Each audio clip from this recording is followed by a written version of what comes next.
Stay with me. 15th, Can you hear me? 1985. I hear you. It Bitterroot hurts. Mountains, I Montana. know. I'm here. 23 Help me out. miles from the nearest town. You're hurt. Negative Does it hurt a 35 lot? degrees Easy, Fahrenheit child. with They're wind chill. strong. They'll be all right. Garrett I Webb wanna found them help. at dawn. You are Two helping. shapes in the snow, green against white. The kind of green that didn't belong in these mountains. The kind that meant trouble. The kind that 3 years ago had cost him everything. Orcs. He should have walked away. Any reasonable man would. Any father protecting his daughter would turn around, go back to the cabin, bar the door, and pretend he'd seen nothing. Let the mountain claim them. Let the cold finish what hunger and exhaustion had started. But Garrett Webb had stopped being reasonable the day his wife died. The sun hadn't cleared the peaks yet.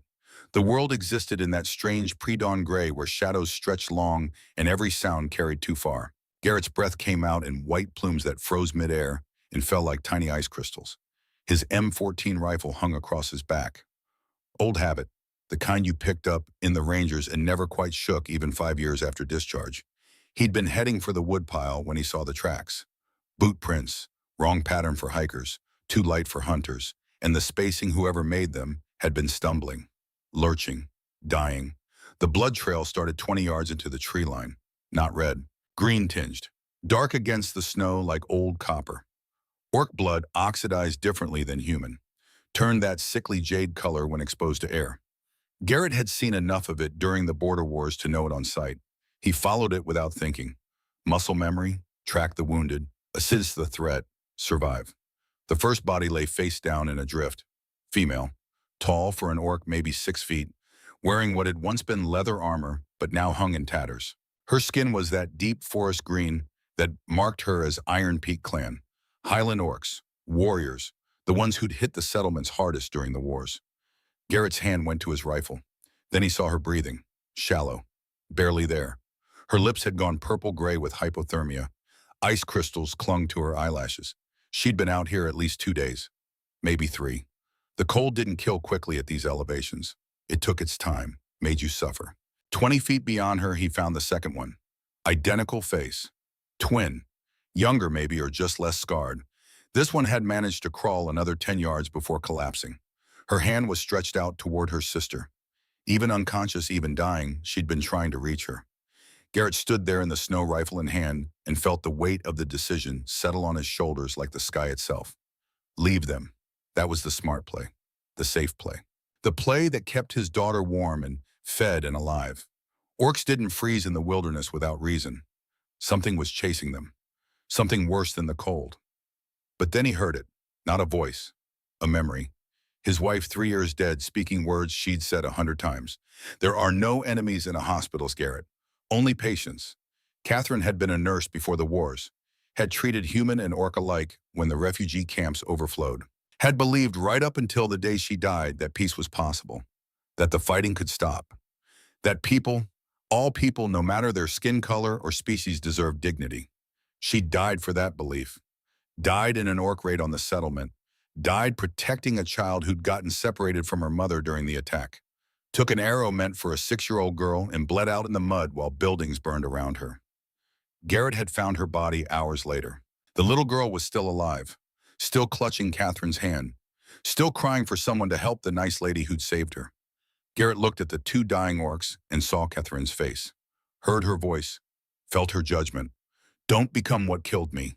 He slung the rifle onto his back and grabbed the first orc under the arms.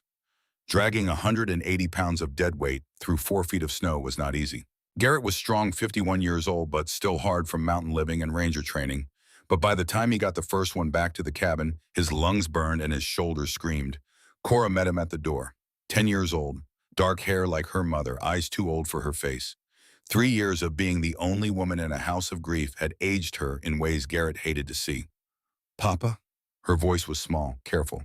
What is that? Don't ask questions I don't have good answers for. He dragged the orc inside. The warmth of the cabin hit like a wall. The fireplace crackled. Coffee sat half-finished on the table. Normal domestic morning sounds that didn't match the unconscious warrior bleeding green onto the floorboards. Is she dead?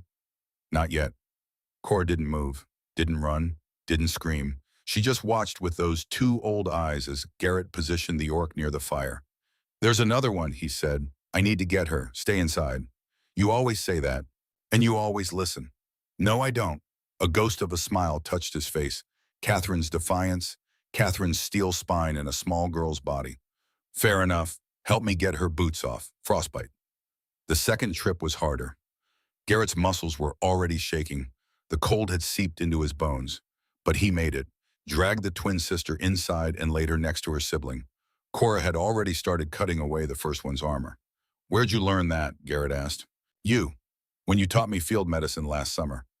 That was for emergencies. This looks like an emergency. She wasn't wrong. The twins were in bad shape. Worse than he'd thought. Hypothermia was the obvious problem, coarse temperature, probably in the low 80s if he had to guess. But underneath that were older wounds, scars from blade and bullet, signs of prolonged starvation. And on their shoulders, burned into the skin like cattle brand symbols he didn't recognize. Orc clan marks, maybe? Or something worse. Garrett had kept his field medical kit. Old habit. Couldn't quite throw it away even though the wars were over. Now he broke it out and started working with the efficiency of someone who'd done triage under fire. Warm water first. Not hot shock would kill them faster than cold. Just lukewarm, applied with cloth to the extremities. Gradual rewarming. Cora helped without being asked, brought blankets, stoked the fire, stayed quiet and focused. They worked for 2 hours. The sun came up full. Light streamed through the cabin windows. Outside, the world was pristine white and deadly cold. Inside, 2 orc warriors clung to life by threads, while a man and his daughter fought to save them. Garrett checked pulses every 15 minutes. Both still there, faint but steady, hearts beating, bodies warming. At some point, Cora asked the question he'd been avoiding. Why are we helping them? Garrett didn't answer right away. He finished wrapping one of the orcs, hands fingers black with frostbite, probably wouldn't save all of them before looking at his daughter. What do you think we should do? I asked you first. And I'm asking you. Cora sat back on her heels, studied the 2 green-skinned warriors who'd invaded their quiet morning. Her face was serious, thoughtful. Catherine's face when she was working through a problem. Mom would have helped them, she said finally. Your mother helped everyone. She helped you. You said you were angry and mean when you came back from the wars. Said she saw something good in you anyway. Garrett felt something crack in his chest, old pain, old grief that never quite healed. Your mother saw good in a lot of people who didn't deserve it. Did you deserve it? No. But she helped you anyway. Yes. So we helped them. Simple logic, child's logic. The kind that cut straight through all the complicated adult reasoning and landed on truth like an arrow on target. Garrett nodded. So we helped them. Cora went back to work. Garrett watched her for a moment, his fierce, brilliant, too young daughter who'd inherited her mother's moral clarity and felt something he hadn't felt in 3 years. Not quite hope, not yet, but maybe the foundation for it. The first orc woke at dusk. Garrett was sitting in his chair, rifle across his lap. Not quite pointed at the orcs, but not quite pointed away either. Old habits, dangerous habits, the kind that kept you alive in hostile territory. The orc's eyes snapped open. Combat reflex, instant awareness. Her hands shot to her hip where a weapon should have been and found nothing. Her head whipped left, saw her sister still unconscious. Right saw Garrett with the rifle. Behind him, Cora, smaller, vulnerable. The orc tried to stand. Her legs gave out immediately. She collapsed back onto the blankets with a sound that was half gasp, half growl. Easy. Garrett's voice was flat, professional. You've been out about 10 hours. Your body needs time. The orc stared at him. Her eyes were amber-colored. Unusual for Iron Peak clan. They usually ran yellow or brown. These were different, sharp, intelligent, calculating threat levels and exit strategies even while barely conscious. Where? Her voice came out like gravel over stone, rough from disuse and dehydration. Where is this, my home? Found you dying in the snow, brought you in. Why? It was the question Garrett had been asking himself all day. He still didn't have a good answer. Seemed like the right thing to do, still not sure it was. The orc's eyes tracked to Cora again, widened slightly, back to Garrett. Child. My daughter.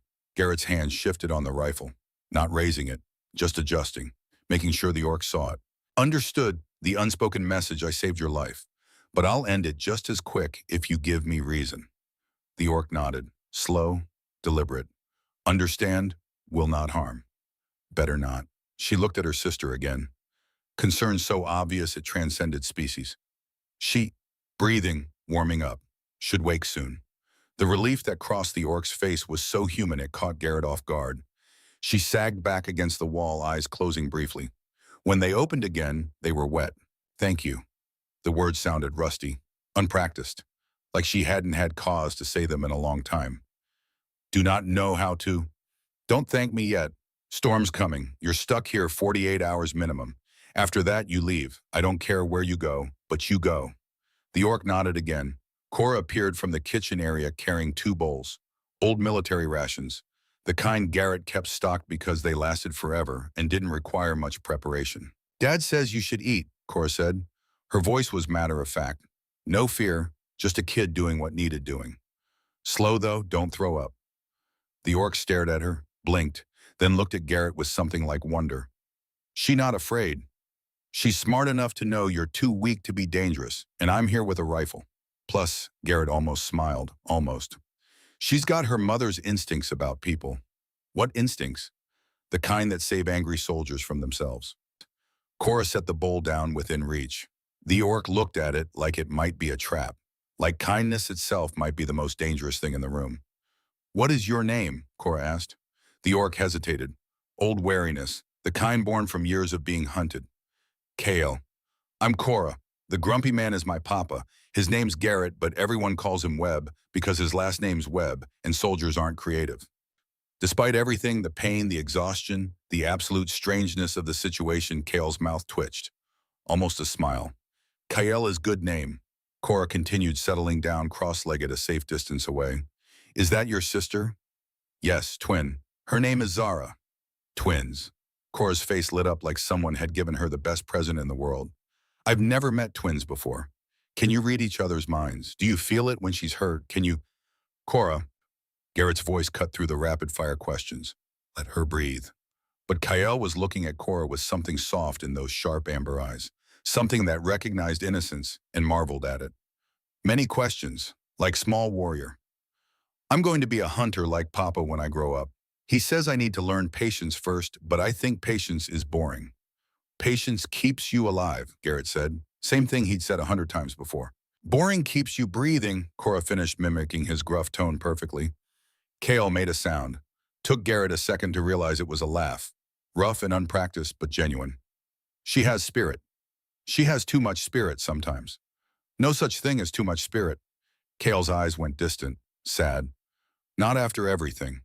Garrett wanted to ask what everything meant, but before he could, the second orc stirred. Zara woke with less panic than her sister. Maybe because she heard Kale's voice. Maybe because whatever bond twins shared transcended consciousness. Her eyes opened, found Kale, and immediately started speaking in rapid orcish. Garrett's hand tightened on the rifle. The conversation went back and forth for a full minute. Kale kept her voice low and steady. Zara's rose in pitched questions, concerns, maybe fear. Kale answered each one, kept glancing at Garrett and Cora, making sure her sister understood the situation. Finally, Kale switched to common. Zara wants to know why humans saved us. Because your papa is secretly nice, even though he pretends not to be, Cora said helpfully. Garrett sighed. Seemed like the right thing to do, still debating if it was. Zara studied him. Her eyes were darker than Kale's, less amber, more bronze, but just as sharp, just as calculating. Where Kale's expression was guarded, Zara's was analytical. Different survival strategies, different ways of reading threat. She said something in Orcish again, short, sharp. She wants to know what you want from us, Kale translated. Humans do not help orcs, not without wanting something. I don't want anything except to know you're not going to murder us in our sleep. Zara made a sound, bitter laugh. If we wanted murder, we would be dead already, she said in heavily accented but clear common.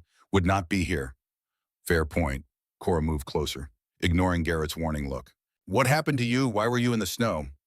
The twins exchanged a glance. One of those silent conversations that only people who shared blood, or in this case identical DNA, could have. We were, Kale started, then switched to Orcish. Brief exchange with Zara. Back to common. We were left behind. Clan did not want us anymore. Why not another look, longer this time? We disagreed about things, important things.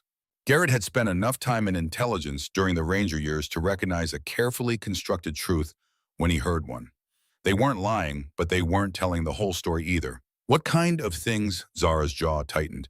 Things that get orcs killed. Things that make warriors into traitors. Are you traitors? Kale met his eyes, held them. Depends who you ask. It wasn't a reassuring answer, but it was an honest one. Outside, the wind picked up. The temperature dropped another 5 degrees. The storm that had been threatening all day finally arrived in earnest.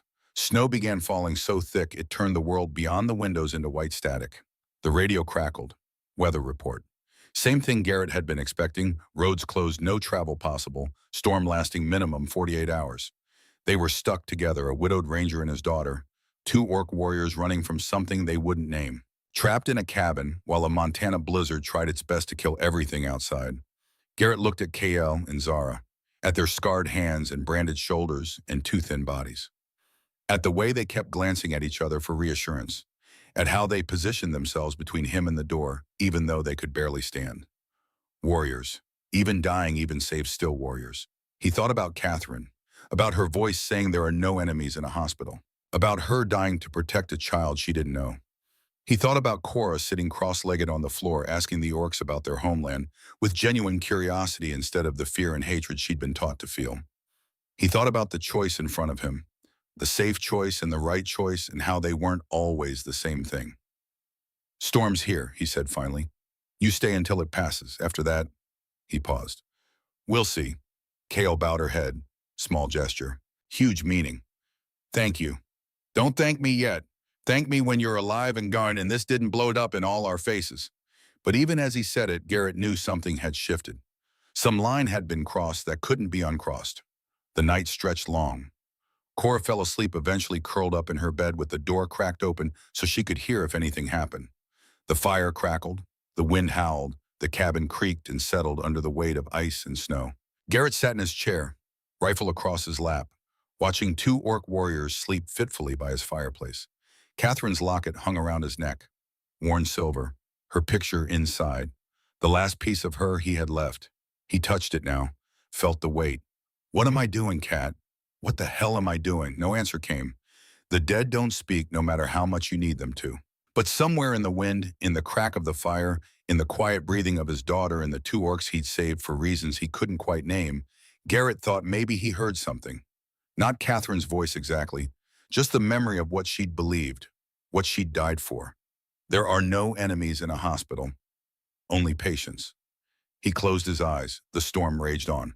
And inside a small cabin in the Bitterroot Mountains, 4 people who had no business trusting each other began the slow, impossible work of becoming something more than enemies. Morning came gray and cold. The storm had settled into steady snowfall. Not the violent whiteout of last night, but persistent, relentless. The kind that buried the world 1 inch at a time until nothing existed except white. Garrett woke at 0500, old habit. His back ached from sleeping in the chair. Rifle still across his lap, still loaded. The orcs were awake, both of them sitting up, talking quietly in their language. They stopped when they saw Garrett move. Morning, Kale said. Careful, respectful, still measuring threat. Garrett grunted acknowledgement, stood, stretched, joints popped like gunfire. How do you feel? Better, warm, alive. Kale glanced at her sister. Thank you for that. Zara said something in Orcish. Kale translated. She asked if we can help with chores. We do not like being, she searched for the word, useless. Garrett considered. 2 orc warriors still weak but recovering. In his house, near his daughter. The smart play was to keep them contained, supervised, under watch. But the right play. Woodpile needs stocking. If you're strong enough, I'll come with you. Relief crossed both their faces, the burden of helplessness lifting. They worked for 2 hours. Garrett supervised while Kyle and Zara split logs and stacked wood. They moved carefully, testing their strength. But underneath the weakness, Garrett could see what they'd been before the cold and starvation. Warriors, trained, efficient, dangerous. Kale had a scar across her collarbone. Old wound, blade maybe, the kind that should have killed but didn't. Zara had burns on her shoulders surrounding the brand marks. Deliberate. Someone had wanted those marks to hurt. They didn't complain, didn't slow. Just worked with grim determination until Garrett finally called a halt. That's enough. You push too hard, you'll collapse. Back inside, Cora had breakfast ready. Oatmeal and coffee. Simple food. Warm food. The kind that filled empty bellies and drove back the cold. They ate in silence. The orcs using spoons like they'd forgotten how, relearning basic civilization after however long they'd spent surviving in the wild. Cora watched them with unconcealed fascination. "Can I ask something?" she said finally. Kale nodded. "The marks on your shoulders, what do they mean?" Garrett was about to tell her to mind her business, but Kale spoke first. "They are," she paused, touched the brand through her shirt, "marks of dishonor. In our clans, the warriors who betray are marked, so everyone knows. What did you betray? A commander, a warlord. We told truth about what he did. He had power. We did not. So we were marked as traitors and cast out." Zara added something in Orcish. Kale's face tightened. "She says it is more complicated than that, but that is the simple version." "What did he do?" Cora asked. "The warlord." The twins looked at each other. That silent conversation again. Years of communication compressed into glances and small movements. "He killed people who should not have been killed," Kale said finally. "Broke the laws of war. We reported him. It did not go well." Garrett felt something cold settle in his stomach. "When was this?" 3 years ago, during the last raids before the truce. 3 years, the same time Catherine died. Garrett's hand tightened on his coffee mug. "The last raids hit the settlements hard. A lot of people died." "Yes," Kale's voice was quiet. "Many died, human and orc both. War is—" She stopped. "War destroys everything it touches. Some things deserve destroying, and some things do not. That is why we spoke against our commander. Why we showed evidence. Why we tried to stop it." Garrett wanted to ask more, wanted to demand details, dates, locations. But something in Kyle's face, old pain, old grief, made him pause. They'd lost something in those raids too. Whatever they'd done, whatever they'd testified to it, had cost them everything. Just like Catherine. The day passed slowly, storm still raging outside. Inside, a strange routine developed. Kale helped Cora with her reading, sat patiently while the girl worked through difficult words. Pronounced them in her careful accented common until Cora got it right. Zara sharpened knives, all of them. Kitchen knives, hunting knives, Garrett's combat knife. Worked the whetstone with practiced precision until every blade could split hairs. Garrett watched from his chair, rifle nearby but not quite in hand, observing, measuring, trying to reconcile what he'd been taught. Orcs are enemies. Orcs are dangerous. Orcs killed your wife with what he was seeing. 2 women, scarred, marked. Trying to be useful because helplessness was worse than death. Not so different from soldiers he'd known. Not so different from himself after he'd come home from the wars. Evening came. Cora insisted on cooking dinner, made stew from dried meat and canned vegetables. It was bland and a little burnt, but no one complained. They ate together, the 4 of them around the small table, wind howling outside, fire crackling inside, a pocket of warmth and life in a frozen world. Cora talked, told stories about school, about the mountain, about the animals she'd seen. The orcs listened, asked questions, smiled when Cora said something particularly outrageous.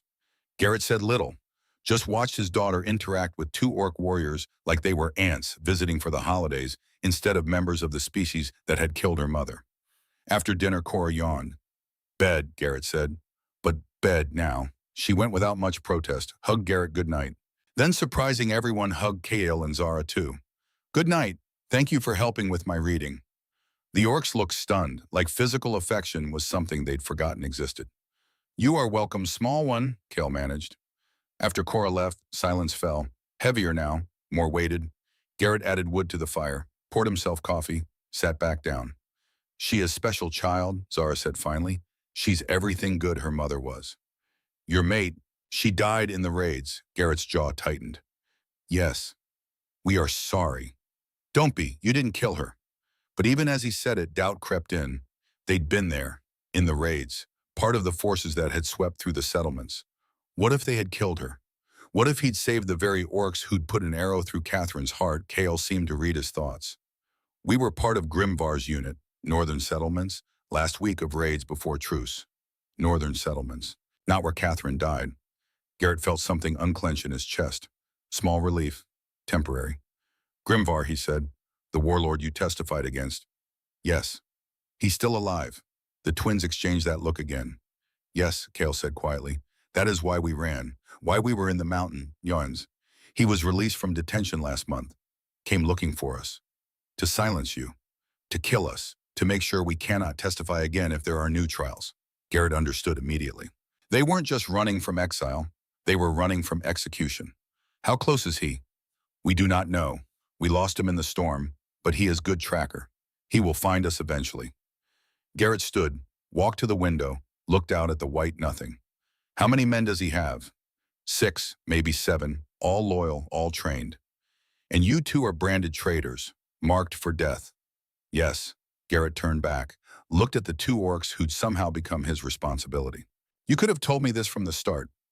Would you have helped if you knew? Honest question, deserved an honest answer. I don't know, Kale nodded. That is why we did not tell. The fire popped. Snow hissed against the windows. In the other room, Cora slept peacefully, unaware that she was sheltering 2 orcs with a death sentence and a warlord probably hunting them through the mountains. Garrett should have been angry, should have thrown them out, should have protected his daughter from the danger they'd brought. But all he could think about was Catherine, about her voice, about her last words that the settlement survivors had told him. There are no enemies in a hospital, only patients. She died protecting someone, died for what she believed. If he threw out Kyle and Zara now, he'd be choosing fear over principle, safety over honor, survival over the values Catherine had died defending. He'd become exactly what she'd fought against. The storm will break tomorrow, he said finally. After that, we have maybe 2 days before Grimvar figures out where you are. We will leave tonight, lead him away from you and your daughter. You'll die in the snow. Better we die than bring death to your home. Garrett looked at them, really looked, at the brands, the scars, the way they sat ready to run, even though they could barely stand. At the desperation poorly hidden behind warrior stoicism. 2 women who'd chosen truth over survival, who'd lost everything for doing the right thing, just like Catherine. You're not leaving, Garrett heard himself say, but you're not leaving. And when Grimvar comes, if he comes, we'll deal with it. You risk everything for us. Why, cool? Garrett touched the locket around his neck. Because my wife taught me that the measure of a person isn't what they do when it's easy. It's what they do when it costs something. He met their eyes. You cost me my peace of mind, my safety, maybe my life. But I'll be damned if I let you die for doing the right thing when everyone else chose wrong. The twins stared at him. Kale's eyes were wet. You honor your mate's memory, she said, voice rough with emotion. This is good. This is right. Garrett nodded once, turned away before the moment could get too heavy. Get some sleep. Tomorrow we start preparing. If Grimvar's coming, we'll be ready. He went to his room, closed the door, sat on the edge of the bed and held Catherine's locket in shaking hands. What have I gotten us into, Cat? What the hell have I done? But deep down underneath the fear and the doubt and the absolute insanity of the situation, Garrett knew. He'd done what she would have wanted, and maybe, just maybe, that was enough. Outside, the storm began to break. Stars appeared through gaps in the clouds. The temperature dropped to dangerous lows, and somewhere in the mountains, a warlord and his warriors tracked 2 traitors through the snow. Coming closer with every hour, the reckoning was coming. But tonight, in a small cabin in the Bitterroot Mountains, 4 people slept under the same roof. Enemies becoming allies, strangers becoming something more. The first impossible step toward a family built not on blood, but on choice. The storm broke on the 3rd day. Garrett woke to silence, the kind that came after days of howling wind, the kind that meant the world outside had been transformed into something new and deadly. He checked the windows. Snow had buried the cabin to the 2nd step. Drifts reached halfway up the outer walls. The forest beyond had disappeared under white. Beautiful, pristine, lethal. They were completely cut off. Kyle and Zara were already awake, moving through morning stretches that looked like combat drills, testing their bodies, measuring how much strength had returned. More than yesterday, less than they'd need if Grimvar came. Cora stumbled out of her room, hair defying physics in 6 different directions. Is the storm over? For now, she peered out the window. We're buried. We've got food for 2 weeks, firewood for 3. We'll dig out when it's safe. Kale appeared with coffee, steam rising from 2 mugs. She'd learned Garrett's routine. How he liked it black and strong enough to strip paint. Small gesture, huge meaning. Thank you, she nodded. Retreated to where Zara sat sharpening the last of the knives. They'd fallen into a pattern over 3 days. Careful courtesy, respectful distance. The orcs helping where they could. Garrett watching, evaluating. trying to reconcile trained warriors with the two women who taught Cora to braid her hair in the Iron Peak style and laughed at her terrible jokes. But underneath the domestic routine tension coiled like a spring, Grimvar was out there, getting closer.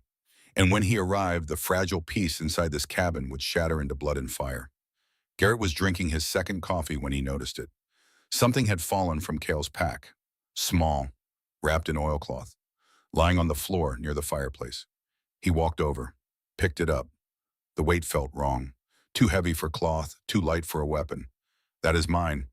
Cale's voice came sharp, fast. Garrett looked at her. She'd gone pale. Zara had stood up, hand moving toward a knife that wasn't there. What is it? Personal. Please give back.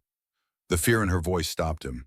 Not fear of him, fear of what he was holding. Garrett's fingers tightened on the cloth.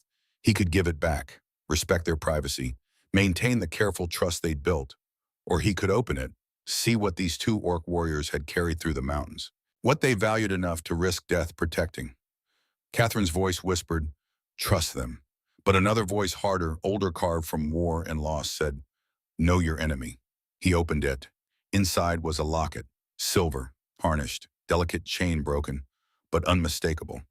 Catherine's locket, the one she'd worn every day of their marriage, the one that had disappeared the day she died, the one he'd searched for in the ashes and mud and blood of the settlement raid and never found.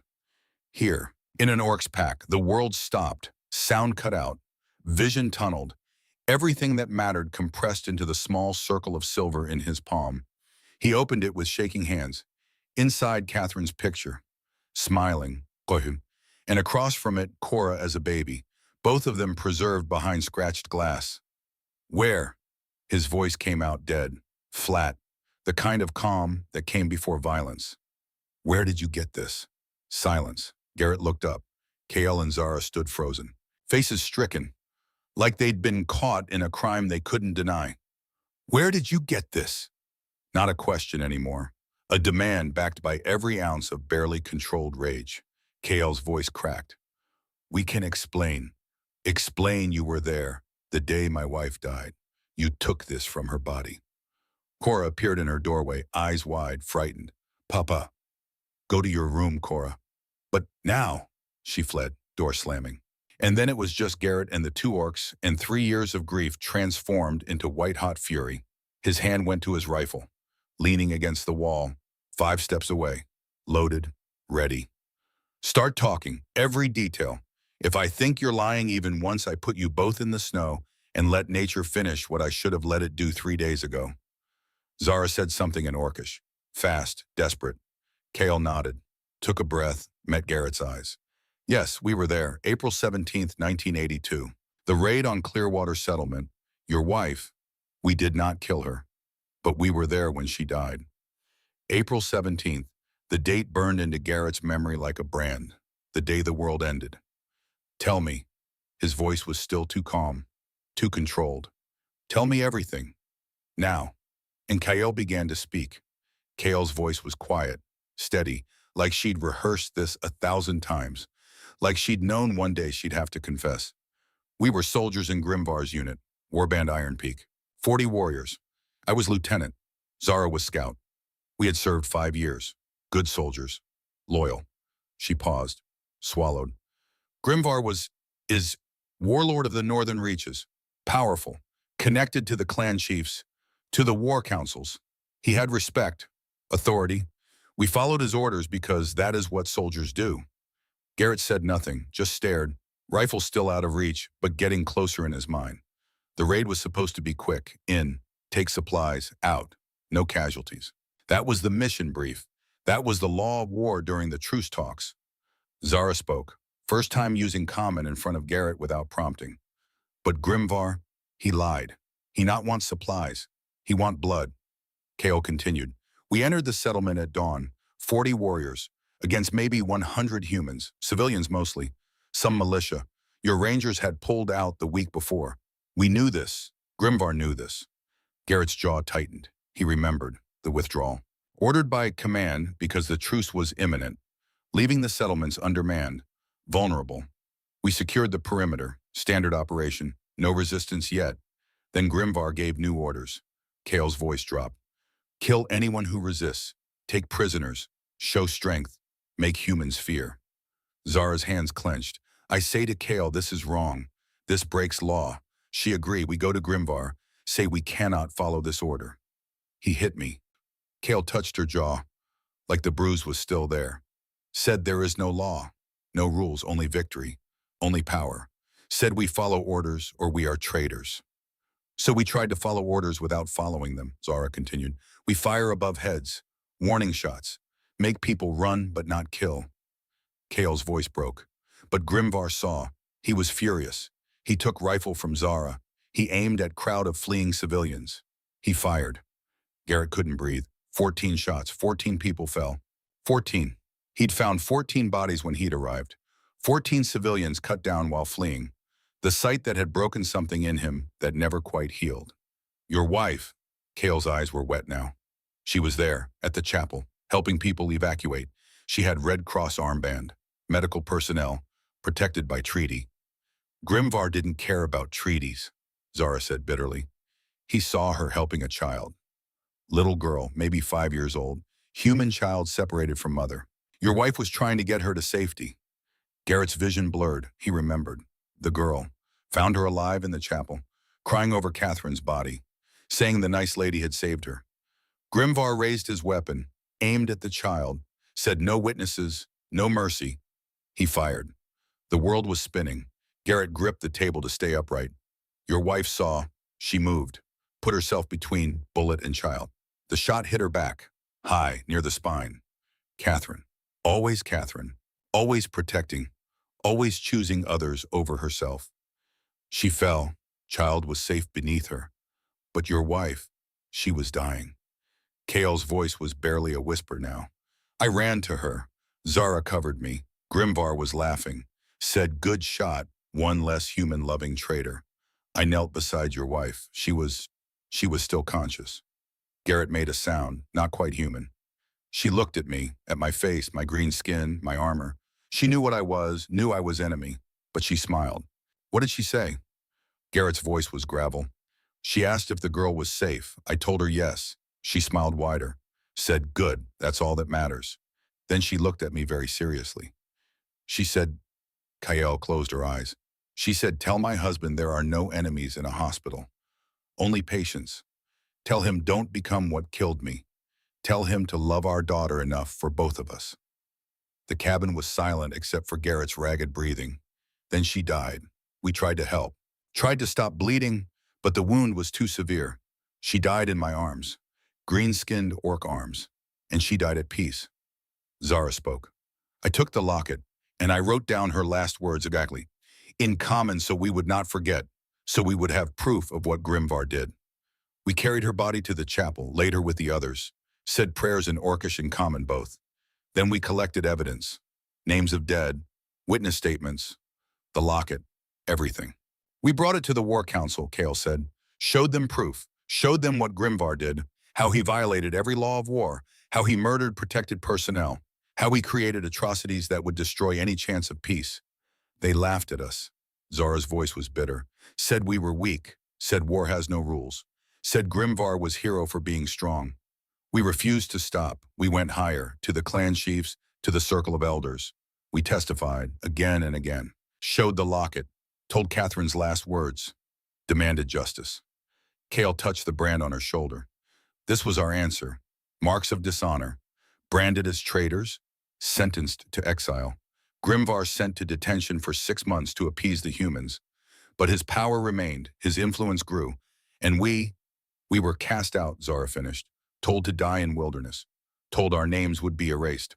Our families would disown us, all because we told truth about war criminal. We kept the locket, Kale said quietly, kept it to remember, to honor, to have proof that she was real, that we were not just killers, that we tried to do right thing even when it cost everything. Silence fell like a weight. Garrett stared at the locket in his hand, at Catherine's face, at evidence of the day that shattered his world. These two orcs, these branded traitors, they'd been there, they'd witnessed, they'd tried to stop it, and they'd spent 3 years in exile. 3 years dying slowly. 3 years carrying the weight of Catherine's last words, trying to deliver them to a man they'd never met, a man who was now holding a rifle, and deciding whether to kill them. The door to Cora's room opened. His daughter stood there, face streaked with tears. She'd heard everything. "Papa." Her voice was small, broken. "Papa, please." "Oh, Go back to bed, Cora." "No." "Cora." "No." Louder now, desperate. "Papa, they tried to stop it. They tried to save Mom. They got exiled and branded and left to die because they told the truth about what happened. They were part of the unit that killed her. They were part of the unit that tried to stop her from being killed." Cora's voice cracked. "Mom died protecting a little girl. They spent 3 years protecting Mom's memory. Don't you see? They're the same." Garrett's hands shook on the rifle. "They brought this to our door. Grimvar is coming. When he gets here, we all die. Then we fight." Cora walked forward, stood between Garrett and the orcs, 10 years old and fierce as her mother. "We fight because it's right, because Mom would have, because these women did the right thing when everyone else chose wrong, and they don't deserve to die for it." "Cora, move." "No, I'm not asking, and I'm not moving." Tears streamed down her face. Mom's last words were, "Tell him don't become what killed me." "Papa, if you shoot them, you become Grimvar. You become the thing that killed Mom. Is that what you want?"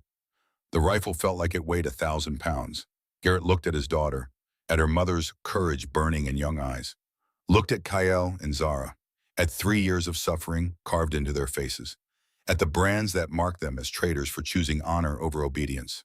Looked at the locket, at Catherine's smile, at the woman who'd believed in redemption even for enemies. There are no enemies in a hospital, only patience. His finger moved off the trigger. The rifle lowered. Garrett sat down hard, put his head in his hands. "I can't," his voice broke. "I can't forgive this. I can't just. 3 years of grief doesn't disappear." KL's voice was gentle. "We do not ask forgiveness. We ask only for chance. Chance to honor her memory. Chance to be more than monsters who watched her die." Zara added, "We cannot bring her back, cannot undo what Grimvar did, but we can make her last words mean something, can make sacrifice matter." Garrett looked up, saw 2 orc women who'd lost everything, saw his daughter who needed him to be the man her mother had believed he was, saw the choice in front of him, revenge or redemption, hatred or hope, become Grimvar or become something better. "Stay." The word came out rough, painful. "No more secrets, no more half-truths. If we're doing this, we do it with everything in the open." The twins nodded, relief and gratitude warring on their faces. "And one more thing." He stood, walked to them, held out the locket. "This belongs to my wife's memory. I'm taking it back. But I want you to know I understand why you kept it, why it mattered." Kale took the locket with shaking hands, placed it around Garrett's neck. "It should be with you, with her family. We were only our guardians." Garrett touched the silver, felt Catherine's presence stronger than he had in 3 years. Cora threw her arms around him, then around Kyle and Zara, pulling them all into a fierce, desperate embrace. "We're going to be okay," she whispered. "We're going to make Mom proud." Garrett closed his eyes. For the first time in 3 years, he thought maybe she was right. The next morning brought news. Garrett was outside digging a path to the woodshed when he heard it. Engine sound, snowmobile, coming fast. He grabbed his rifle, positioned himself where he had cover and sight lines. Old training. The snowmobile appeared through the trees. Single rider, familiar silhouette, Dalton Cross, owner of the trading post 15 miles north, former Special Forces, Vietnam 68 to 71. Good man in a fight. He killed the engine, climbed off, saw the rifle and raised both hands. "Easy Webb, it's me." "Dalton, hell are you doing out here?" "Bringing news, bad news." He glanced at the cabin. "You alone, why?" "Because what I'm about to tell you involves orcs. And I know how you feel about orcs." Garrett's stomach dropped. "Talk." Dalton pulled out a crumpled paper, radio transmission, printed. Border Patrol picked up intel 3 days ago. 7 orcs crossed from the disputed territories, moving south, fast, led by someone the scouts identified as Grimvar Iron Peak. War criminal, former warlord. Garrett's blood turned to ice. "How close?" "Lost track in the storm. But best guess 48 hours. Maybe less if they're good trackers." "They're good trackers." Dalton's eyes narrowed. "You know something." Garrett made a decision, trust or lie, partnership or isolation. I've got two orcs in my cabin, twins. They're the ones Grimvar's hunting. Dalton's hand moved toward his sidearm. Easy. Garrett didn't raise the rifle, but his posture shifted. They're not the enemy. They testified against Grimvar, got exiled for it. He's coming to silence them before there can be new trials. Webb, are you out of your mind? You're sheltering orc war criminals with your daughter in the house. They're not criminals, they're witnesses. They were at Clearwater. They tried to stop the massacre. They carried Catherine's last words for 3 years trying to find me. Dalton stopped. Catherine's, they were there. They tried to save her. They've been running from Grimvar ever since. Long silence. Dalton processed. Combat vet, intelligence background, reading the angles. So Grimvar's coming here with 6 warriors against you 2 wounded orcs and a 10-year-old girl. That's the situation. You're going to get killed. Probably. Catherine would have wanted you to protect Cora, not die for 2 orcs. Catherine died protecting someone who needed help. These 2 spent 3 years in hell for telling the truth. I'm not letting the bastard who killed my wife kill them too. Dalton stared, then slowly a smile crossed his weathered face. You've lost your damn mind. Yep. Good. He clapped Garrett on the shoulder. Because I was worried you'd gotten soft. When do we start preparing? You think I'm letting you have all the fun, besides I owe you from Da Nang. Figure this settles the debt. This isn't your fight. Sure it is. Someone's got to keep your crazy ass alive long enough to be a proper father. He looked toward the cabin. These orcs, they really tried to save Cat. They did, and they paid for it. Then they're worth fighting for. Dalton tapped the paper. I'll spread word, quiet-like. See who else wants in. Meanwhile, you start fortifying. Grimvar's a frontal assault type. Likes overwhelming force. We can use that. How many people will help? Against orcs? Defending orcs, honestly? Maybe 5, maybe none. But I know a few who owe Catherine, who remember what she stood for. They might show. He climbed back on the snowmobile. Paused. Webb, you sure about this? Once we commit, we commit. No backing out when it gets bloody. Garrett touched the locket around his neck. I'm sure. Then God help us all, because we're about to fight a war in your front yard. He roared off, snow spray in his wake. Garrett stood in the cold, rifle in hand, Catherine's locket against his heart. A warlord was coming, with trained killers, professional soldiers, coming to murder 2 women who'd done nothing but tell the truth. And Garrett Webb, former ranger widower father, was going to stop him, or die trying. Inside, he found Kale and Zara standing by the window. They'd heard the conversation. You do not have to do this, Kale said. We can leave, lead Grimvar away. You'll die in the mountains.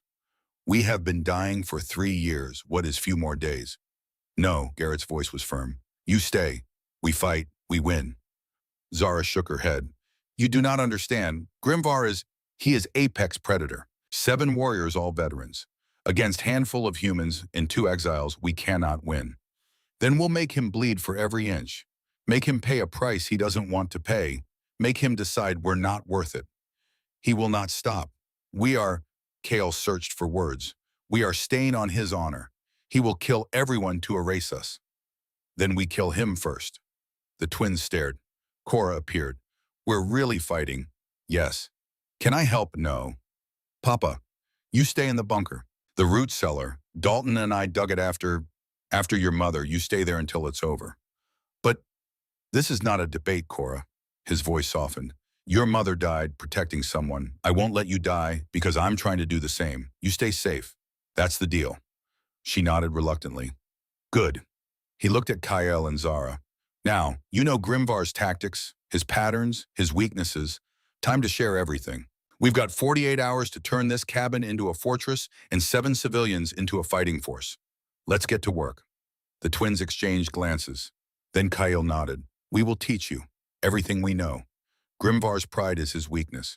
He believes humans are inferior, believes numbers and strength win battles. We can use this. Zara moved to the table, started sketching with charcoal on paper. Grimvar will approach from north, through trees. He likes cover until final assault. Then direct charge. Overwhelming force. Break enemy morale. So we don't let him charge, Garrett said. We force him to fight on our terms. Funnel him. Limit his numbers advantage. Yes. Kale's eyes gleamed. You think like soldier. I was a soldier. Good one, too. 1st Battalion 75th Rangers fought the border wars 76 to 80, discharged 5 years before Catherine died. They worked through the afternoon, planning, preparing, turning domestic cabin into combat zone. Positions were marked, fields of fire calculated, fallback points established. KL and Zara shared everything they knew about Grimvar, his patterns, his pride, his rage. By evening, they had a plan. It wasn't a good plan. Odds were still terrible, but it was something. That night, 4 people sat around the fire, planning, preparing, becoming something more than allies, becoming a unit, a team, a family forged in the crucible of impossible odds. Cora fell asleep against Kale's shoulder. The orc stroked her hair with gentle reverence, like she'd forgotten what innocence looked like until now. Garrett watched, thought about Catherine, about her belief that people could change, that enemies could become friends, that love was stronger than hate. She'd been right, even here, even now, even with death coming through the snow. She'd been right.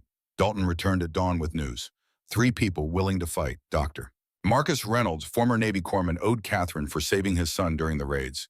Thaddeus Harding, general store owner, lost his wife in the raids, wanted revenge on any orc commander. And surprisingly, Mayor Silas Flynn, old Air Force, believed in justice over prejudice. 4 humans, 2 orcs, against 7 orc warriors and a warlord. Better odds than Thermopylae. Worse than Garrett wanted. They gathered at the cabin. Introductions were tense.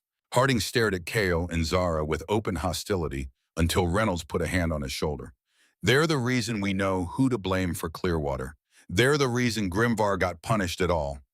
Judge them by that, not their skin. Harding wasn't convinced, but he didn't leave. Flynn was pragmatic. When's he coming? Tomorrow, maybe day after, Garrett said. And we're doing this, really doing this. Yes. For 2 orcs who brought a war criminal to our doorstep, for 2 women who spent 3 years in hell for telling the truth, for Catherine's memory, for the principle that you don't let bullies win because you're scared. Flynn nodded slowly. Fair enough. Let's make it count. They spent the day preparing. Kale and Zara taught tactics, showed weak points in orc formations, explained Grimvar's psychology. He will make offer first, Zara said. He always does. Offer by mercy if we surrender, then kill everyone anyway, is his pattern. So we don't negotiate, Garrett said. We do not negotiate, we fight. As evening fell, the defenders of the cabin looked at each other, tired, scared, but determined. Cora was in the root cellar with supplies for 3 days, locked from inside, safe as Garrett could make her. He'd said goodbye an hour ago, worst conversation of his life. I love you, Cora girl. I love you too, Papa. Come back. I'll try. He'd promised, knowing he might break it, knowing she might lose both parents to orc raids. But what choice did he have? Walk away, let Kale and Zara die, become the man who chose safety over honor. That wasn't who Catherine had married, wasn't who she'd believed he could be. Night fell, the defenders took positions, waited. Garrett sat in his chair, rifle across his lap, Catherine's locket around his neck. Tomorrow or the next day, Grimvar would come. And they would be ready. Outside, stars burned cold and bright. Inside, warriors prepared for battle. The storm was over. But the real storm, the one made of steel and blood, and the collision of honor against pride, was just beginning. Garrett touched the locket one more time. Watch over us, Cat. Watch over all of us, even the green-skinned ones. He thought he felt her presence, warm despite the cold, approving. And in the darkness, he smiled. They would fight. They would bleed. They might die, but they would die for something that mattered. Just like Catherine. And that more than anything felt right. They came at dawn. Garrett saw them first. 7 shadows moving through the tree line, not trying to hide, not bothering with stealth. Just walking through the snow like they owned the mountain, like the world itself would bend to their will. Grimvar Iron Peak led them, massive. Even at 300 yards, his size was obvious. 6'8" of muscle and scar tissue wrapped in winter camouflage and old armor. Face like carved granite, eyes that had watched cities burn and felt nothing. Behind him, 6 warriors, all veterans, all loyal, all carrying weapons that had tasted human blood. Garrett's radio crackled, Dalton's voice from the tree line position. Contact, 7 hostiles, north approach, 300 yards and closing. I see them. Hold position. Wait for my signal. Copy.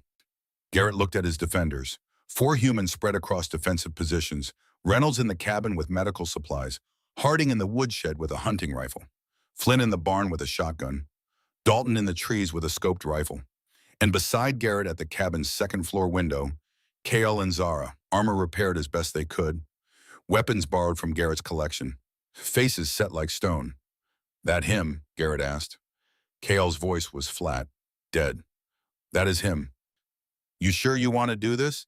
Still time to run?" Zara laughed. Bitter sound. "We've been running 3 years. Time to stop." Grimvar halted at 200 yards, raised one massive arm. His voice carried across the snow like thunder. "Kale, Zara, I know you are here." The words were orcish, first then common. Practiced, like he'd given this speech before. "You think you can hide. You think humans will protect traitors. You think running forever is life." Silence from the cabin. Grimvar continued. "I offer mercy, one time. Come out, face justice, die with honor. I leave the humans alone. This I swear on my ancestors." "He's lying," Kale whispered. "He always lies." "I know. Give yourselves to me, I make it quick. Hide like cowards, everyone dies slow. You have 60 seconds. Garrett stood, checked his rifle. M14, 30-round magazine. 3 more in his belt, enough to make this hurt. He walked to the door, opened it, stepped out onto the porch. Grimvar's eyes locked on him. Even across the distance, Garrett felt the weight of that stare. Predator recognizing prey. "You must be the human." Grimvar's common was better than the twins, more practice threatening people in multiple languages. "The one who shelters traitors. They're under my protection." "Protection," Grimvar laughed. "Sound like rocks in a grinder.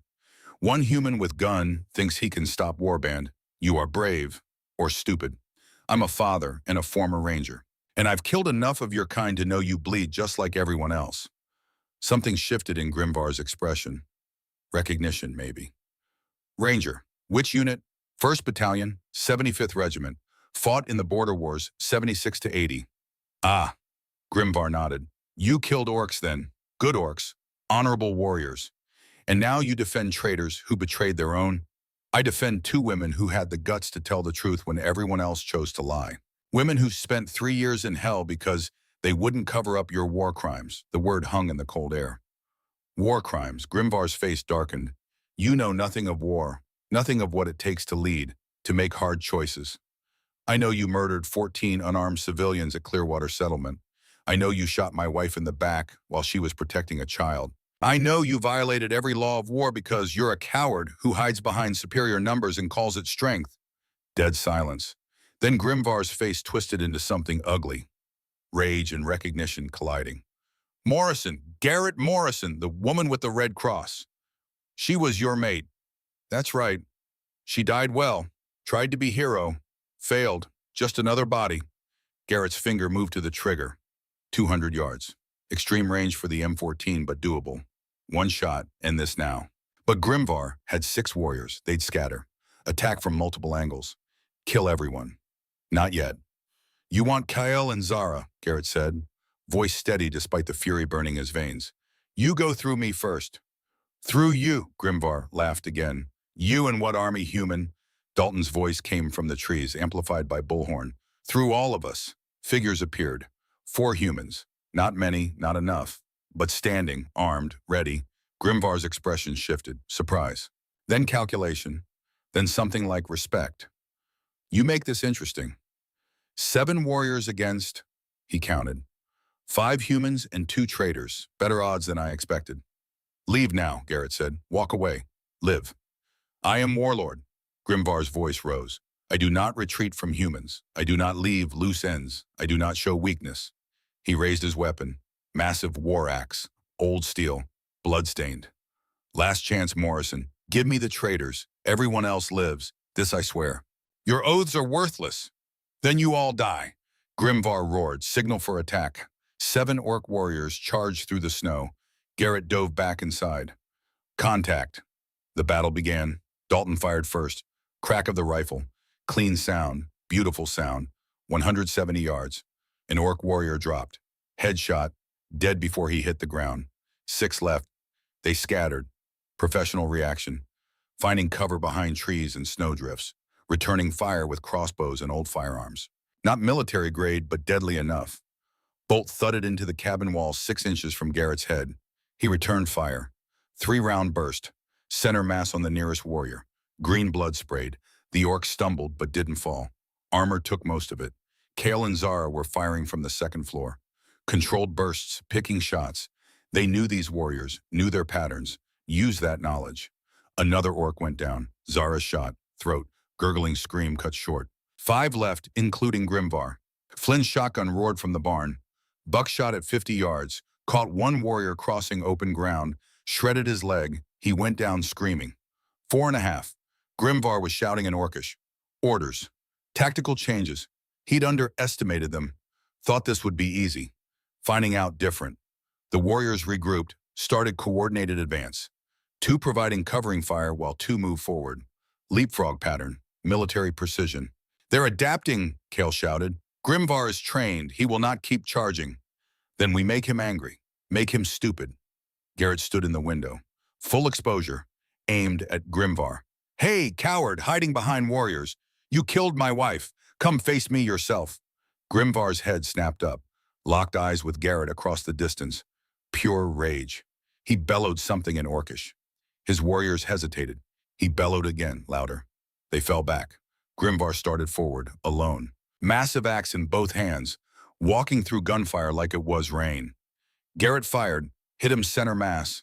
Grimvar staggered, kept coming, fired again. Shoulder. Green blood. Grimvar roared, kept coming. Third shot, leg. Grimvar dropped to one knee. For a moment, Garrett thought they'd won. Then Grimvar stood back up. You cannot kill me with bullets, human. I am Iron Peak. I am Warlord. I am... Dalton's rifle cracked. Grimvar's knee exploded. Real damage. Bone fragments. He went down hard. His warriors saw their commander fall. And that's when everything changed. One of them, younger than the others, maybe 30, stopped, firing. Lowered his weapon. Stared at Grimvar bleeding in the snow. Made a choice. Enough, the young orc's voice carried. In Orcish, then common. Enough of this. He stepped into the open. Hands raised. Unarmed. Grimvar's head whipped around. Rakesh, what are you? No.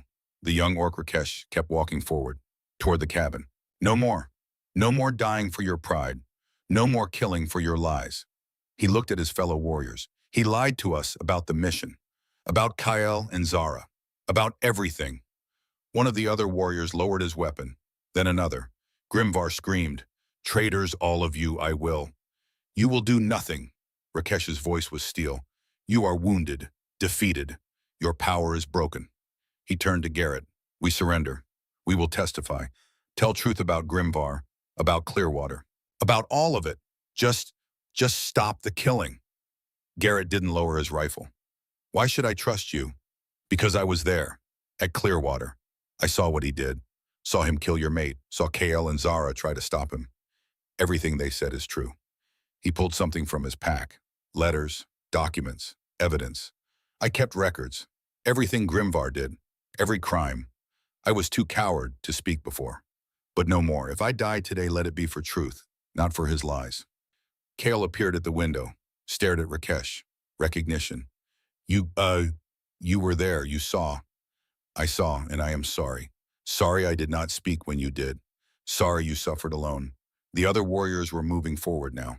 4 of them, leaving Grimvar isolated, bleeding, raging. Traitors, cowards, I will kill you all.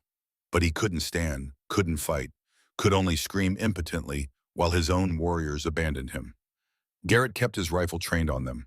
Drop your weapons. All of you, slow. They complied, axes, crossbows, knives, all laid in the snow. Now step back, hands visible. They did.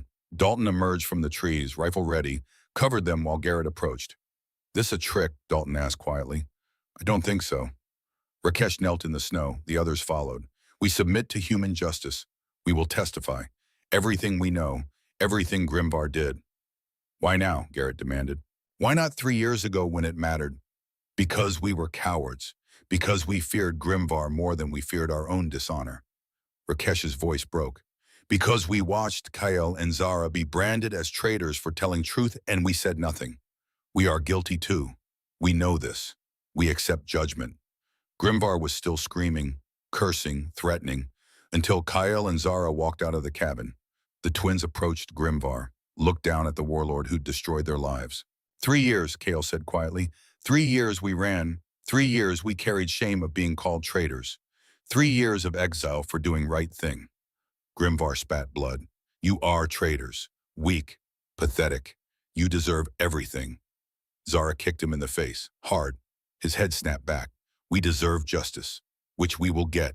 You will face trial, real trial, with witnesses, with evidence, and you will die in shame, stripped of honor, remembered as monster.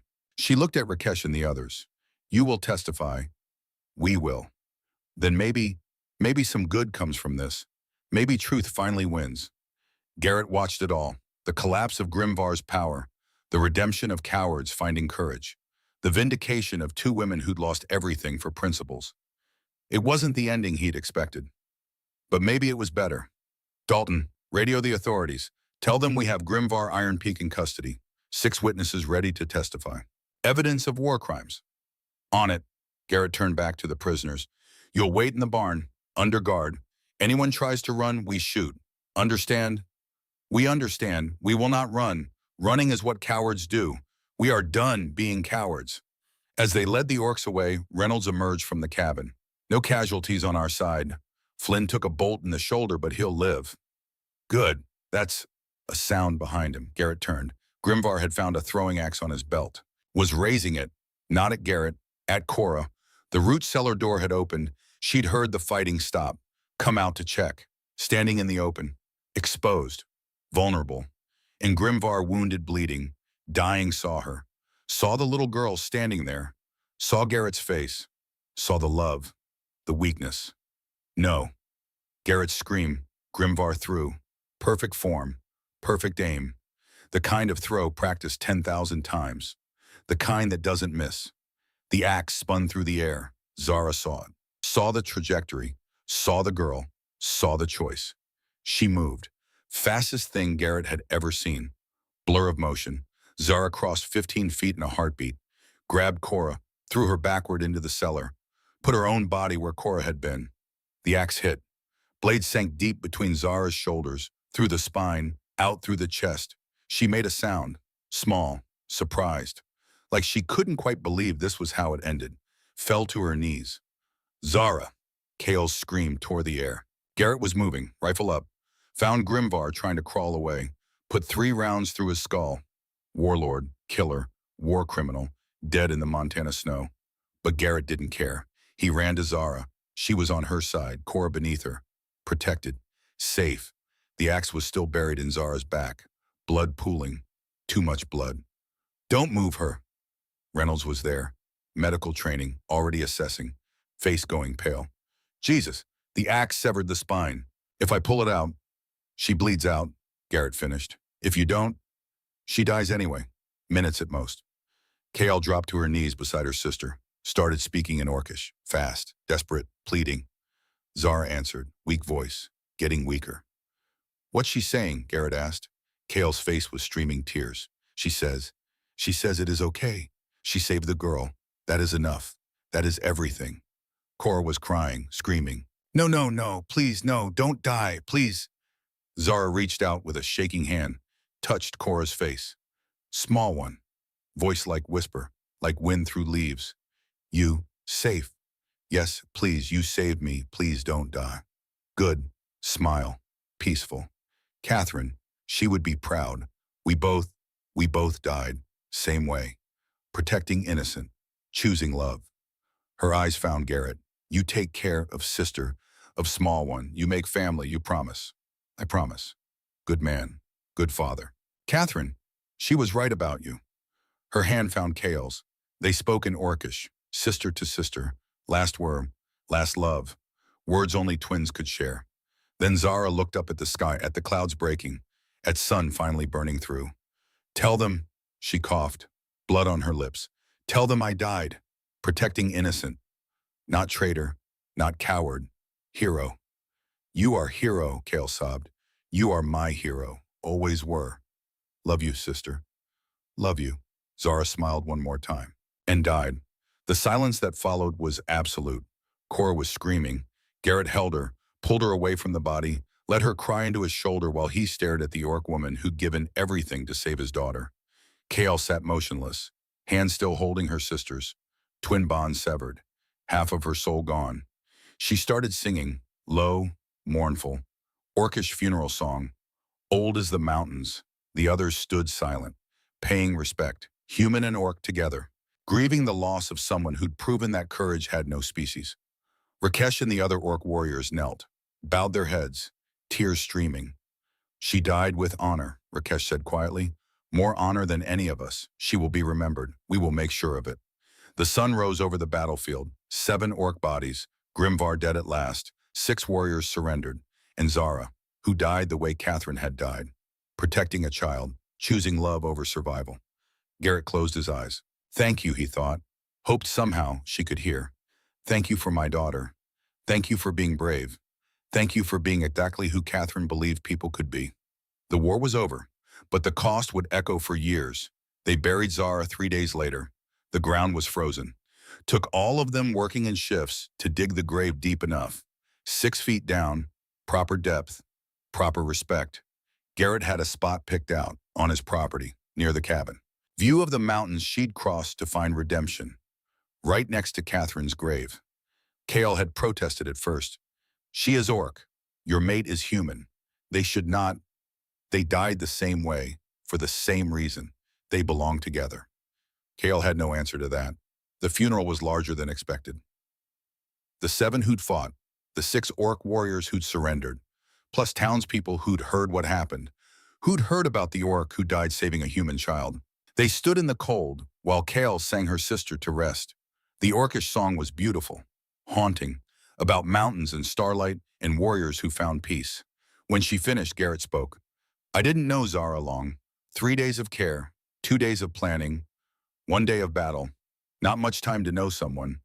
He looked at the grave. But I know she was brave. I know she kept her word. I know when the moment came, she didn't hesitate. She saw a child in danger and she moved. Just like my wife. Just like Catherine. His voice cracked. There are people who live 70 years and never do one thing that matters. Zara lived maybe 38. And in her last minute, she did something that will echo forever. She saved my daughter. She proved that honor isn't about species or station or the color of your skin. It's about the choices you make when everything is on the line. He knelt, placed something on the grave, Catherine's locket. My wife said there are no enemies in a hospital, only patients. Zara proved there are no enemies in sacrifice, only heroes. Cora stepped forward, placed her toy, the one she'd been holding when Zara died. Thank you, she whispered. Thank you for being brave. Thank you for saving me. I'll remember. Always. Kyle was the last. She had nothing to place, just words. My sister, my twin, my heart. She knelt, put both hands on the cold earth. You were always the brave one. Always the one who moved first, who acted while I thought. You saved me 1,000 times. I could not save you once. Tears fell, but you died as you lived, protecting, choosing right over easy, being more than they said we could be. She looked at Garrett, at Cora, at the humans who stood in respect. She wanted to prove we were not monsters, not traitors, that we deserved to live. KL stood, drew herself straight. She proved it, with her blood, with her choice, with everything she was. She did, Garrett agreed. She absolutely did. Rakesh stepped forward, knelt at the grave. I failed you when you needed me. I stayed silent when you spoke truth. I let you suffer alone. He pulled out something, his warrior pendant, symbol of Iron Peak clan. I do not deserve this anymore. You do. You were better warrior than any of us, better orc, better person. He placed the pendant on the grave. I will testify, for you, for Catherine Morrison, for everyone Grimvar killed. I will make sure your sacrifice means something. The other 5 warriors did the same, each placing something on the grave, each making a vow. They filled the grave in silence, each person taking a turn with the shovel, sharing the weight, the burden, the honor. When it was done, they stood together, looking at 2 graves side by side. Catherine Morrison died protecting a child. Zara Ironpeak died protecting a child. Different species, different worlds, same courage. What will you do now? Garrett asked Kale. She didn't answer right away. just stared at her sister's grave like she could will her back to life. I do not know. We planned to go to California, see ocean, start new life. But without her, you could stay. Kyle looked at him, surprised. Zara died protecting my daughter. That makes her family. That makes you family. So, stay. Help me raise Cora. Help me keep this place running. Help me honor both their memories. Well, so you want me orc-branded traitor in your home? I want someone who understands, someone who knew Catherine's last words, someone who spent 3 years trying to do right when everyone said do wrong. Yeah, I want that. Kale looked at Cora. The girl nodded, eyes red but fierce. Please stay. You're all I have left of Zara, and your family now. Kale closed her eyes, tears streaming. Then I stay. I stay and I honor. I honor Zara. I honor Catherine. I honor you both. She knelt in the snow. Formal orc pledge. I swear on my sister's grave, on my life, on my honor. I will protect. I will serve. I will be family. Garrett pulled her up. Family doesn't kneel. Family stands together. He held out his hand. Kale took it. And there in the Montana snow, with the graves of heroes at their feet, a new family was born. Not built on blood, built on choice. The cabin had changed, bigger now. Addition built onto the east side, room for 3 instead of 2. New porch, better windows, solar panels catching sun. The graves remained the same. Well tended, fresh flowers even in winter. 2 headstones side by side, equal, honored. A truck pulled up the mountain road. New model, clean, city vehicle in mountain country. The driver stepped out. Young woman, 25, dark hair pulled back. Army uniform, captain's bars, ranger tab, airborne wings. Cora Morrison. She'd grown, filled out, strong, capable. Her mother's face with her father's steel. The cabin door opened. Garrett emerged, 66 now, gray hair, more lines, but still strong, still the man who'd chosen honor over safety. Dad, Cora girl. They hugged, long, tight, the kind of hug that carried years of separation and love. You made captain. 3 months ago, just finished advanced training. Your mother would be so proud. You think? I know. Another figure appeared in the doorway, taller, green skin weathered by mountain sun, gray streaking her dark hair, but eyes still sharp, still alert. Kyle. She'd aged too, filled out from the starving warrior to someone who belonged, who had a home. Small one, Kale's voice warm, affectionate.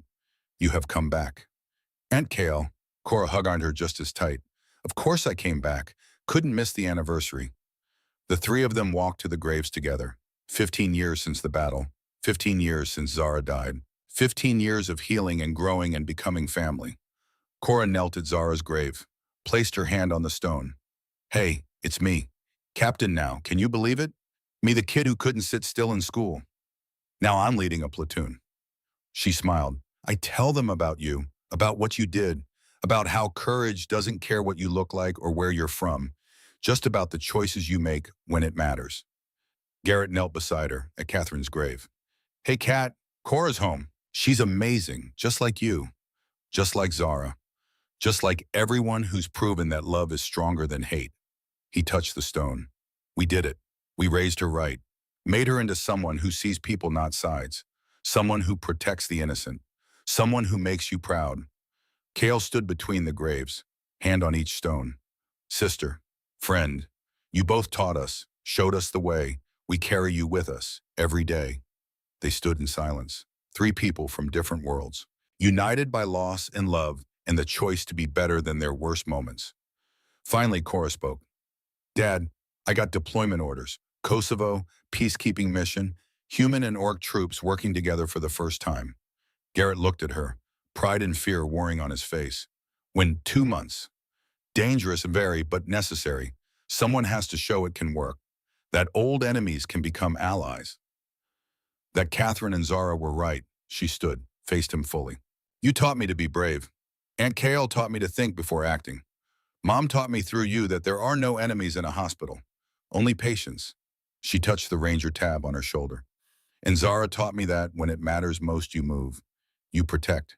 You choose right even when it costs everything. Garrett pulled her close. You don't have to prove anything. Yes, I do. I have to prove they didn't die for nothing. that their sacrifice meant something, that the world can be better than it was. He held her at arm's length, looked at his daughter, his fierce but brilliant, brave daughter. Then go. Go and make them proud. Make us all proud. I will. And Cora, yeah, come back. Your old man's not getting any younger. Need you around to keep me honest. She laughed, hugged him again. That night they had dinner, the three of them, like old times, like family. Stories were told, memories shared, laughter mixed with tears. At one point, Cahill mentioned in the trial, Rakesh testified, all 6 warriors testified. Evidence was overwhelming. Grimvar's name struck from honor rolls. Family disowned his memory. He died in shame, exactly as Zara wanted. Good, Garrett said. Some people deserve to be forgotten. But not all, Cora added. Some people deserve to be remembered forever. She looked at the window, at the 2 graves visible in moonlight. Like Mom, like Zara, like everyone who showed us the right way. They drank to that. Later, Garrett stood on the porch. Cale joined him. She is so much like them, Cale said quietly. Catherine's compassion, Zara's courage. She's going to do great things. She is going to change the world. They stood in silence, watching snow begin to fall, listening to the mountains settle into night. Do you regret it? Garrett asked finally. Staying here, you could have gone anywhere, done anything. Cale shook her head. This is home. You are family. She is what Zara and I fought for. Proof that it was worth it. All of it. She looked at him. Catherine said there are no enemies in a hospital. Only patients. She was right. But I think also there are no enemies in a home. Only family. Garrett smiled, put his arm around her shoulders. Yeah, I think you're right. They stood together, human and orc, father and chosen sister. Family forged in fire and blood, and the choice to be better than their worst moments. Inside, Cora slept peacefully, dreaming of the future, of peace, of a world where what happened in this cabin could happen everywhere, where old enemies could become family, where courage came in all colors, where love, simple, stubborn, impossible love, could change everything. The snow fell, the mountains stood eternal, and in 2 graves, side by side, 2 heroes rested, their work done, their legacy secure. Catherine Morrison, Zara Ironpeak, different worlds, different lives, same sacrifice. They had shown the way, and the people they saved carried that light forward, into the darkness, into the future, into a world that desperately needed to remember there are no enemies in a hospital, only patients, only people, only family.